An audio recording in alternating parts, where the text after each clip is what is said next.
Hello दोस्तों, welcome back to my YouTube channel. आज video बड़ी इंटरेस्टिंग होने वाली है। उससे पहले मैं आपको बताता चलूं कि मेरा नाम है उसामा और मेरा नाम है खुज़ैमा। आज की वीडियो इसलिए भी इंटरेस्टिंग होने वाली है कि गर्मी बहुत ज़्यादा बढ़ चुकी है। गर्मी के लिहाज से ही वीडियो हम लेकर आए हैं आपके लिए। वीडियो बड़ी कमाल की है, आपने इसे बिल्कुल भी स्किप नहीं करना है। बहुत बहुत बहुत इंफॉर्मेटिव वीडियो है, आपने इसे गौर से सुनना है।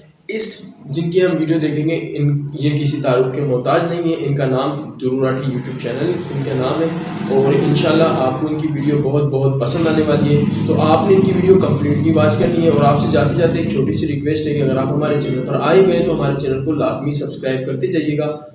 चलिए शुरू करते हैं वीडियो को। नमस्कार दोस्तों, क्या आपको याद है आज से 2 साल पहले जब गर्मियों का मौसम आया था, साल 2022। इस आर्टिकल को देखिए, उसे हॉटेस्ट समर एवर करके पुकारा गया था। उस साल इतनी भयंकर गर्मी पड़ी थी इंडिया में कि 122 साल का रिकॉर्ड टूट गया था। लेकिन फिर आई 2023 की गर्मियां। 2023 में गर्मियों का मौसम इतना जलता हुआ गर्म था कि साइंटिस्ट ने कहा कि पिछले 2000 सालों की ये हॉटेस्ट समर थी धरती के नॉर्दर्न हेमिस्फीयर में। लेकिन फिर आते हैं हम साल 2024 पर। जनवरी 2024 हॉटेस्ट जनवरी एवर रिकॉर्डेड। फरवरी 2024 हॉटेस्ट फरवरी एवर रिकॉर्डेड। मार्च 2024 हॉटेस्ट मार्च एवर रिकॉर्डेड। अप्रैल 2024 हॉटेस्ट मंथ एवर रिकॉर्डेड। पिछले 11 महीने दोस्तों धरती पर रिकॉर्ड ब्रेकिंग रहे हैं गर्मी के मामले में। आज जिस तपती गर्मी को आप सह रहे हो ये नॉर्मल नहीं है और आप अकेले भी नहीं हो। पिछले महीने साउथ इंडिया में और पूरे ही साउथ ईस्ट एशिया में ऐसी रिकॉर्ड ब्रेकिंग, इसका मतलब सिर्फ हमारे सिंगापुर, मलेशिया, इंडोनेशिया हर जगह ऐसे ही अनबेरेबल टेम्परेचर्स देखे गए। फिलीपींस में हीट इंडेक्स 53 डिग्री सेल्सियस तक क्रॉस कर गया। उत्तराखंड में फॉरेस्ट फायर्स देखने को मिली। मई के पहले हफ्ते में ओडिशा, छत्तीसगढ़, मध्य प्रदेश और झारखंड में भी फॉरेस्ट फायर्स देखी। देश भर में हीट वेव्स की वार्निंग दी जा रही है, यहाँ तक कि केरला जैसी जगहों पर भी जहां आमतौर पर हीट वेव्स नहीं रिकॉर्ड होती। और अब नॉर्थ इंडिया में 46 डिग्री सेल्सियस से ज्यादा के टेम्परेचर्स देखे जा रहे हैं। एक सीधा कारण इस सब के पीछे है ग्लोबल वार्मिंग और क्लाइमेट चेंज। लेकिन क्या ये इकलौता कारण है? नहीं। आइए इस वीडियो में समझते हैं 2 और कारण जिसकी वजह से ये सब हो रहा है और लोकल लेवल पर क्या सॉल्यूशन है इसका। क्या कर सकते हैं हम सब इस गर्मी से बचने के लिए। यार गर्मी से बचने का सॉल्यूशन तो होना चाहिए यार।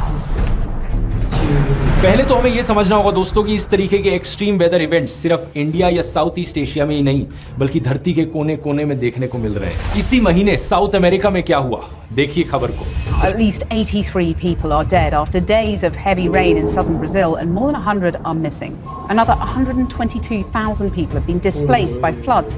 ब्राजील में इतने भयानक फ्लड्स आए कि 1.5 लाख से ज्यादा लोग डिस्प्लेस हो गए। पूरे के पूरे शहर पानी के अंदर डूब गए। साउथ अफ्रीका में क्या हो रहा है, भयंकर ड्राउट की सिचुएशन देखने को मिल रही है। The Southern African region is experiencing a severe drought with many families unable to cater for their daily needs like food.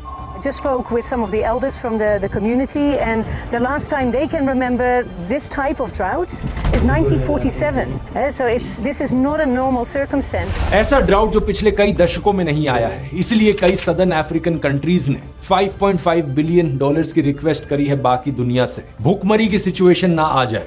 इस सब तबाही के पीछे एक वेदर इवेंट है जिसे सबसे ज्यादा जिम्मेदार ठहराया जाता है, एल नीनियो। वैसे तो ये धरती के क्लाइमेट की एक नेचुरल साइकिल है जो हर 5 से 7 साल में देखने को मिलती है। लेकिन क्लाइमेट चेंज की वजह से ये और एक्सट्रीम होती जा रही है साल भर साल। इस साइकिल का पूरा नाम है L Niño southern oscillation, short में कहा जाए तो ENSO। वर्ल्ड हेल्थ ऑर्गेनाइजेशन के अनुसार ये दूसरी सबसे बड़ी चीज है जिसकी वजह से धरती का क्लाइमेट बदलता है। इससे ऊपर पहले नंबर पर आता है धरती और सूरज के बीच का जो रिलेशनशिप है।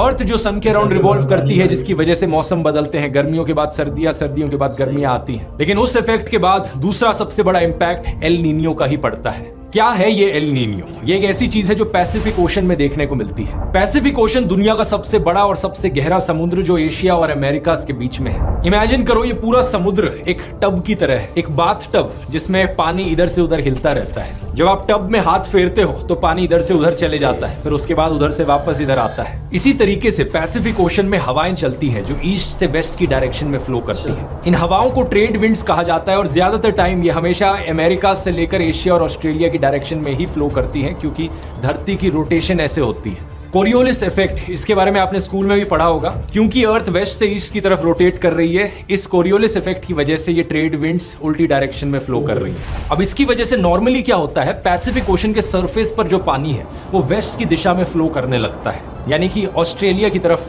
फ्लो करने लगता है। और जब सरफेस का पानी उस तरफ फ्लो करने लगेगा तो ईस्ट की दिशा में समुद्र के नीचे का जो पानी वो ऊपर की तरफ आने लगता है, यानी साउथ अमेरिका के पास समुद्र के नीचे से पानी ऊपर आने लगता है। इस चीज को कहा जाता है अपवेलिंग।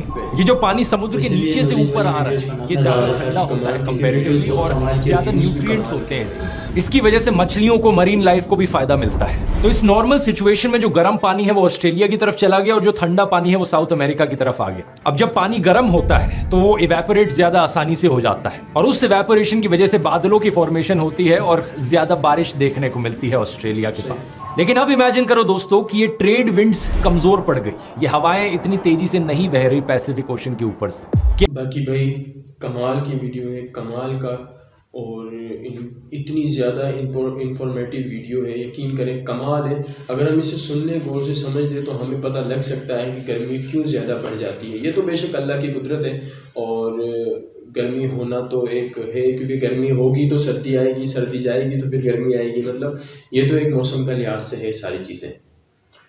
लेकिन अगर अपने इर्द गिर्द आसपास परिंदों का भी ख्याल किया जाए, उनके लिए पानी रखा जाए, बाजरा रखा जाए, आपके इर्द गिर्द जो भी है सबील का बंदोबस्त किया जाए ताकि लोगों को उधर पानी मिलता रहे और आपको भी सवाब मिलता रहे। क्योंकि देखें अभी इस तरीके की गर्मी हो रही है ना जिस तरीके से, क्योंकि दोपहर में मजदूर तबका बेचारा मजदूरी कैसे करता है, इनकी सब चीज़ें हमें देखनी चाहिए। क्योंकि अगर हम अच्छे हैं ना, हमें अल्लाह ने नवाजा है, तो हम किसी की मदद तो कर सकते हैं। चले हम किसी पैसे नहीं है हमारे पास, हम अपने घर से ठंडे पानी की बोतल किसी मजदूर को दे दें। सही, मतलब इस तरीके से हम बहुत मदद कर सकते हैं। तो हमने सिर्फ वीडियो इसलिए छोटी बनाई है क्योंकि हमारा चैनल अभी न्यू है। अगर हम लॉन्ग वीडियो बनाने लग जाएंगे तो हर बंदा हमारे चैनल पर एंटर नहीं होगा। तो आपसे ये रिक्वेस्ट थी, लास्ट टाइम जाते जाते भी ये रिक्वेस्ट है कि अगर आप हमारे चैनल पर आ गए हैं तो हमारे चैनल को लाजमी सब्सक्राइब करते जाइएगा।